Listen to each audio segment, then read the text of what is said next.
Bonjour et bienvenue dans le monde du Guaro Loco. Alors aujourd'hui, on est avec Alain.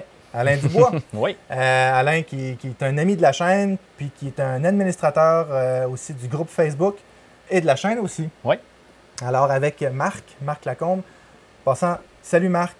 Marc, il m'a montré, je sais pas si je peux le dire, mais je vais le dire. OK.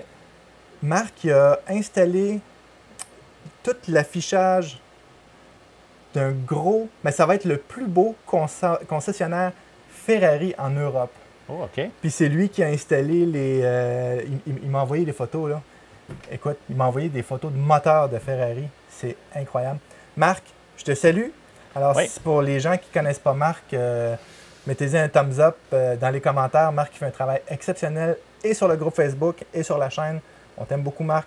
Lâche pas, on t'apprécie. Je t'apprécie aussi, Alain. Oui, merci. Marc, ça fait longtemps qu'il est administrateur Oui. de la chaîne. Puis, Oh oui, puis il prend soin de la chaîne. Vraiment, ça vraiment. coche. Oui. La BeagleCam. Vous avez vu que j'ai sorti une vidéo avec Alain il y a quelques temps. Oui. On parlait des imprimantes un petit peu, qu'est-ce qu'elle faisait. Aujourd'hui, je n'expliquerai pas tout ce qu'elle faisait, tout ce qu'elle fait, mais je vais vous parler des impressions à résine avec la caméra, la BeagleCam de Minchon. Pourquoi? Parce que c'est un petit peu différent avec une imprimante à filament. Imprimante à filament, je branche dans le port USB, ça imprime. Puis toi, tu en as une aussi depuis un certain temps. Puis ça va bien. Puis là, je me suis dit, imprimante à résine, comment ça va faire déclencher? Oui. Exactement. Alors, vous voyez apparaître en dessous de Alain ici, il y a un genre de capteur, un capteur noir. Il tient qu'un velcro.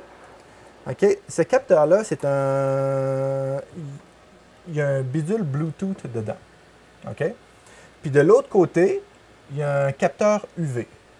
Alors, ce que j'ai fait ici, j'ai fait un petit trou. J'ai passé le fil. Dans le fond, j'ai juste limé un petit trou là, au joint. J'ai passé le sensor jusqu'à où est-ce qu'il y a la lumière UV. C'est-à-dire, il y avait un petit connecteur, puis je l'ai passé où le connecteur. Fait que j'ai juste glissé dedans, puis je l'ai fait tenir là, puis il y avait du ruban fourni avec. Puis je l'ai mis à l'arrière. Puis, comme ça, le petit détecteur de rayons UV, lorsqu'il est exposé aux rayons UV, il parle à la petite boîte noire parle à la caméra pour dire « Hey, il y a une nouvelle couche. Oui. » Alors, c'est comme ça que ça marche. Je ne suis pas obligé de changer mes prints ou mon slicer ou quoi que ce soit. Ça se détecte. C'est un petit peu, je dois avouer que c'est un petit peu tannant dans ce cas-là avec celle-ci pour la Uniformation là, de mettre en place, mais avec la Prometheus, si ça vous tente, c'est la SAM que je vais tester bientôt. La Prometheus, ça serait facile parce que le panneau s'enlève puis j'ai accès directement à la lumière. Donc ça serait vraiment pas pire. Mais vous pouvez le faire avec n'importe quelle imprimante. C'est juste que vous allez devoir être un petit peu créatif à savoir comment passer le fil. C'est la seule chose à faire. Il fallait que je dévisse à peu près 6 vis, puis je passe le fil puis je mette du ruban. C'est quand même pas super. OK? Puis la petite boîte noire est alimentée avec une petite alimentation. Donc, c'est une USB, option. Ouais, 5 volts. Exactement. Cependant, pour prendre des photos, normalement, il faudrait que je laisse mon panneau ouvert. Puis là, qu'avec la... Ben, je vous le dis, ça n'arrivera pas. Je ne laisserai pas mon panneau ouvert pour faire des prints parce que ça va ruiner mon print avec les rayons UV, tout ça. Puis, j'ai pas de place dedans, peut-être au fond, mais ça serait bizarre. Puis, j'aurais peur qu'elle décolle dedans. Donc, je me suis dit, comment je peux bien faire pour prendre des photos? Et là, c'est là que vous avez peut-être vu le petit truc que je me suis fait ici. Dans le fond, c'est ça ici. C'est une petite pièce que la caméra, que j'ai collée avec du ruban de côté, là, du ruban de face. Puis je viens juste rentrer la caméra dedans. Puis là, ça tient en place. Puis si je veux l'enlever, j'ai juste à tirer dessus. C'est aussi simple que ça. C'est génial. C'est vraiment génial. C'est juste que ça prend des photos en noir et blanc. Puis c'est correct parce que je ne veux pas qu'elles soient exposées aux lumières. Ça, c'est de l'infrarouge. Puis lui, c'est de l'ultraviolet. Fait qu'on est correct. Ça n'affecte pas la résine. Puis on va voir quelques prints à l'écran.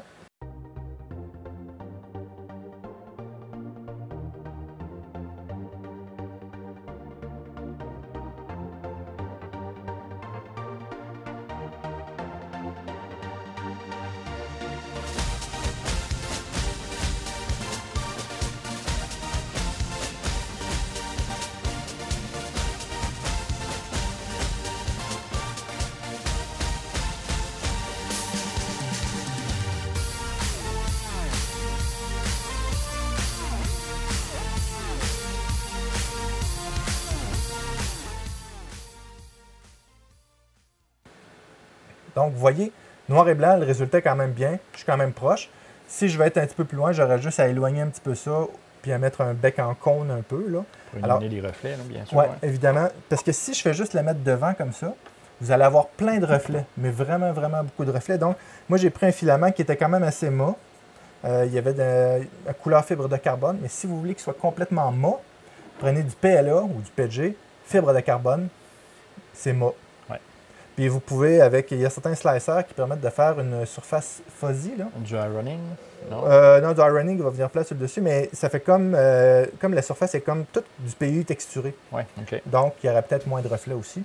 Mais bref, si vous mettez la caméra de même puis c'est collé là-dessus, il n'y a pas de lumière qui rentre dans le trou, donc vous n'avez pas de problème. N'oubliez pas de faire le focus manuel avant, par exemple, parce que la Mintion, la Beagle Cam V2, il faut faire le focus manuellement. Puis ça va super bien. Fait que moi, je la laisse tout le temps là. Pas pour faire des timelapses, pour voir mon print à distance. Parce que quand un print à la résine foire dans une imprimante à résine, Ah, ça fait des dégâts. mais oui, puis souvent, moi, c'est des films NFEP qu'il y a dedans. Ils coûtent quand même cher. Ouais.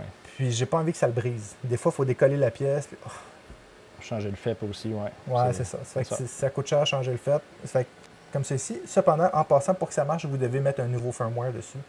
Mais il supporte les imprimantes plus le UV. Puis ça va super bien. Je fais juste dire, excusez, ça sifflait. Je fais juste dire, j'ai une imprimante à résine et ça marche. Fait que c'est comme ça que ça marche, Alain. C'est quand même très simple. Ouais. Puis là, ici, j'ai imprimé un Mandalorian. La qualité est vraiment Ouais, c'est imprimante. impressionnante. Elle fait une bonne qualité. Ouais. Quand je vais pouvoir tester l'imprimante à Sam, bientôt, à vrai dire, vous savez, la Prometheus, là, on a fait une vidéo avec Alain et Sam, le monstre Prometheus, je devrais le tester. J'attendais la résine, puis j'attendais aussi d'avoir un petit peu de temps. J'ai un petit peu quelques vidéos à faire en retard. Mais Sam, ne te décourage pas, ça s'en vient. C'est pour bientôt. C'est pour très bientôt. Donc, c'est pas plus compliqué que ça. Je voulais juste vous montrer, que ça fonctionne bien avec les imprimantes à résine, comment l'installer, puis aussi ce petit truc-là, parce que c'est pas vrai que je vais laisser mon imprimante à résine ouverte. Ça pue, la résine. Les odeurs, ouais. Celle-là, elle a un filtre au charbon. 2, celle-là, elle a une chambre chauffante. OK? J'imprime tout le temps autour de 30-35 degrés. Si je le laisse ouvert, elle ne partira jamais parce qu'elle va être à 22-23 degrés ou 21 degrés. Parce qu'elle attend d'être à 30 degrés pour partir. Ce genre de truc-là. Donc, petite pièce imprimée, super simple. Oui, génial. Merci beaucoup, Minchon, de m'avoir envoyé la Beagle Cam. Je trouve ça super pratique. Si vous voulez voir tout ce que ça fait, regardez l'autre vidéo. Puis vous allez voir, ça fait plein de trucs. Toi aussi, tu en as une. Toi, tu as la V1. Hein? Oui, je l'avais un. La V1, par exemple, elle est ici. Elle ne fonctionnera pas parce que il faudrait que je me fasse quelque chose qui l'englobe au complet. Ouais. Ce serait un petit peu plus tannant, mais ça se fait quand même. Oui, compatible à l'UV aussi, oui. Oui. Et compatible au UV, celle-là aussi? Ah ouais, je savais pas. D'après eux, oui, dans le dernier firmware, ils disaient que ça serait compatible. Ah, OK, bon, super ça. Fait que... Je ne l'ai pas essayé étant donné que je n'ai pas de résine à la maison. En effet. Mais ils le disent.